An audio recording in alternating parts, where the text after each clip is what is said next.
Kamusta mga residente? Si Jacob ito, may bagong balita sa Monsterverse lore. Pasensya sa delay ng mga video sa channel. Pareho kaming ni Al na abala sa espesyal na proyekto sa likod ng mga eksena at gusto naming bigyan ito ng oras para mas mapalago dahil sigurado kaming magugustuhan ninyo. Sa tamang panahon namin ibabahagi lahat. Pero ngayon, tutok muna tayo sa malaking update tungkol sa Monsterverse lore at canon.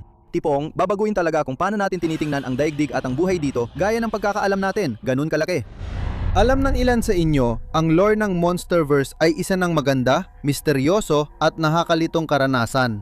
Nagbabago ang mga bagay sa unibersong ito kaliwat kanan, pero dahil sa bagong labas na Monarch Files na libro, mukhang nagpasya na ang legendary na gawing opisyal ang ilang lore at parehong nakakabaliw at katawa-tawa ito. Huwag na tayong mag-aksaya ng oras, simulan na natin ito.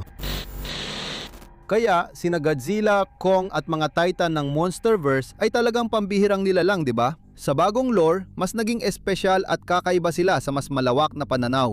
Malinaw na karamihan sa mga Titan ay konektado sa kalikasan na parang may kaugnayan sila sa mga elemento. Alam mo na, tubig, lupa, apoy, hangin. Heto ang malaking skriyong para sa mga nakagets ng reference na yan. Ang mga Titan sa Monsterverse ay sumasagisag sa ilang bahagi ng kung ano ang nagpapaspecial sa mundo. Sa isang banda, ginagamit sila ng mundo para pamahalaan, panatiliin at pagalingin ang sarili. Iniligtas ni Behemoth ang mga kagubatan ng Amazon, pinalamig ni Sila ang dagat at pinigilan ni Godzilla ang panahon ng yelo ni Shimo. Laging may ugnayan ang mga higanteng nilalang na ito sa buhay, gaya ng alam natin sa daigdig, kaya inisip natin silang makapangyarihang demigod at tagapagtanggol ng planeta. Dahil sa bagong kwento, mas konektado sila sa maliliit na nilalang kaysa sa planeta at mga elemento. Handa ka na ba? Tara na!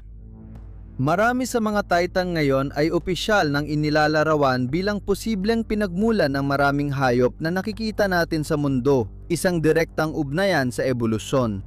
Napansin ko na sa aklat na Monarch Files, gaya ng karamihan sa canon ng Monsterverse, iniiwan ng mga manunulat na bukas ang usapin. Kahit malakas ang pahiwatig ng teksto na totoo ito, inilalahad pa rin ito sa atin bilang isang malabong teoryang nakabatay sa pananaliksik.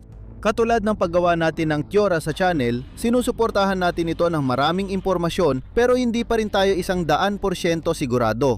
Sa kabila nito, galing mismo ito sa legendary at hindi nila babanggitin ang mga ito kung hindi yon ang direksyong gusto nilang isipin natin na totoo sa kwento. Ayon sa mga mananaliksik ng Monarch sa kwento, naniniwala silang ang mga Titan ang dahilan ng pag-evolve ng ilang hayop sa Earth na parang direktang nagmula sa kanila. At na ang Hollow Earth, hindi ang ibabaw ng planeta ang siyang pinagmulan ng buhay sa Earth. Sa unang tingin, nagdadagdag ito ng kakaibang elemento sa Monsterverse na parang dito nagsimula ang buhay sa universo mula sa kakaibang kapaligiran sa gitna ng mundo. Hindi naman ito ganap na kakaibang konsepto, pero sa patuloy na lumalawak na nakakabighaning universo na ito, kailangan talagang may lugar kung saan maaaring nagmula ang mga halimaw na hayop na ito. Pero gaya ng sabi ko, maaaring hindi lang mga Titan, kundi lahat ng buhay hayop o kahit man lang ang mga naunang anyo ng buhay sa mundo ay galing sa Hollow Earth. Sige, ililista ko na ngayon lahat ng Titan na ayon sa Monarch Files ay pinagmulan ng buhay sa planeta. Sa huli ko pag-uusapan si Kong, kaya abangan mo yon dahil baka yon ang pinaka nakagugulat na update sa species niya. Gawin nating mas masaya ito sa pamamagitan ng pagsunod sa pagkakasunod-sunod ng panahon kung sino ang pinakamalamang na unang nag-evolve based sa mga totoong hayop sa mundo.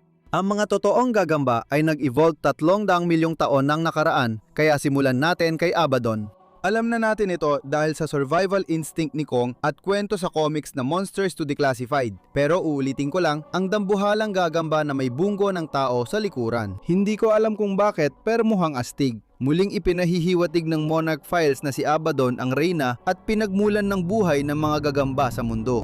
Sa paglipas ng panahon, nag-evolve ang mga pterosaur mga 230 milyong taon nang nakaraan na siyang nagdadala sa atin kay Rodan.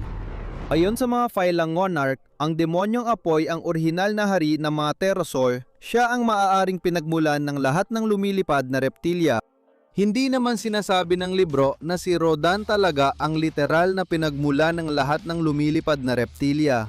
Sinasabi lang nito na ang mga Titan tulad ni Rodan ay nakaimpluwensya sa pag-evolve ng buhay sa mundo na parang sila ang mga padron na kahit paano'y nagawa ng daigdig bilang gabay sa buhay sa planeta. Baka dati ring maliliit ang mga Titan at kahawig ng totoong hayop tapos may nangyari sa Hollow Earth kaya lumaki sila ng sobra at naging kasing laki ng Titan. Misteryo pa rin ang bahaging iyon ng kwento. Isa sa mga Titan na gustong makilala pa ng fans ay si Behemoth at kasama siya sa listang ito bilang malaking mabuhok na Titan. Nang lumabas ang balita, napansin kong si Behemoth ang sentro ng atensyon ng mga tagahanga. Malamang dahil siya ang pinakakakaiba sa lahat ng pahiwatig ng lore sa Monarch Files. Sa tingin mo, anong hayop ang sinasabing si Behemoth ang DNA progenitor nito? Sloth? Hindi. Elepante? Oo. Tama ang narinig mo, sinasabi ng legendary na si Behemoth ay maaring tatay ni Dumbo. Sa una, parang okay astig, may trunk at pangil si Behemoth. Kaya siguro sapat na yon para sabihin siya ang pinagmulan ng lahat ng elepante na nag-evolve at nawala na sa mundo. Baka naisip lang ang lore na to nung unang ginawa si Behemoth bilang higanteng elepante, hindi tulad ng hybrid na hayop sa huling disenyo. Mga kaibigan, ito muna ang sinusunod nilang lore ngayon. Sa tingin ko, napansin ng mga tagahanga si Behemoth sa lore na ito dahil ito ang may pinakakaunting sense kung titingnan sa itsura. Bukod sa trunk at pangil, hindi naman talaga mukhang elepante ang ibang bahagi ni Behemoth, kaya medyo pilit sabihing ang DNA niya ang naging dahilan ng pag-evolve ng mga elepante. Pero opisyal na itong bahagi ng lore ngayon. Sunod si Kamasorts na wala namang kakaibang detalye. Posibleng ang malaking Titan na paniki ang pinagmulan ng lahat ng paniki sa mundo. Kaya tanggap ko ito. Susunod na tayo sa lahi ng mga Kong. May ideya ka ba kung anong hayop sa mundo ang posibleng may kaugnayan sa mga Kong ayon sa Monarch Files? Narito ang sagot. Tumingin ka sa salamin. Akala natin dati si Kong lang ang matalino at espesyal, pero kaya rin palang matutunan ng lahat ng Kong ang paggawa ng patibong at paggamit ng sandata. Dahil sinasabi ng Monarch na maaring ang lahi ng mga Kong ang nakatagong DNA na nag-uugnay sa pag-usubong ng sangkatauhan. Sabi nila si Kong at ang kanyang mga kauri ay kumikilos na parang tao kahit halos walang interaksyon sa tao. Ang unang inakala na natutunan ni Kong mula sa pagmamasid sa mga tao ay ngayon ay sinasabi na tayo palang mga tao ang natuto ng ating mga instinct mula sa mga Kong, hindi baliktad. Ibig sabihin, posibleng galing din ang sinaunang tao sa Hollow Earth at natutunan natin ang pamumuhay mula sa mga Kong na nagpasimula ng ating pag-unlad at paglika ng sariling mundo. Na yon naiintindihan ko, matindi ang pahayag na ito pero opisyal na itong bahagi ng lore at wala nang imposible. Pero mabuti o masama ba ito? Pinaganda o pinasama ba ng dagdag na ito ang Monsterverse lore? Sa totoo lang, masaya akong may mga bagay akong napag-iisipan. Sa universo na ito, halos wala ng dekalidad na content ang Monsterverse mula pa noong Godzilla vs. Kong. Gusto ko yung idea ng pagkonekta ng mga Titan sa daigdig at parang ibinabalik sila sa mas makatotohanang mundo na may ebolusyon at buhay. Paborito ko nung unang Monsterverse kung saan ang mga Titan ay parang dambuhalang hayop, hindi malalaking superhero.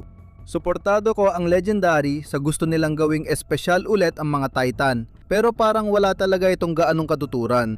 Astig na gawing simbolo ng daigdig at mga elemento nito ang mga Titan.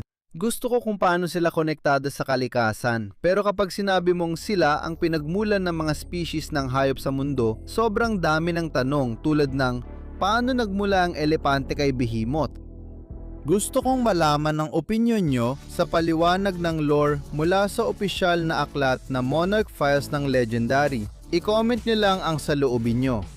May ilan pa akong mga video na ginagawa mula sa Monarch Files, kaya siguraduhin mag-subscribe sa channel kung hindi mo pa nagagawa at abangan ang mga susunod na ilalabas ko.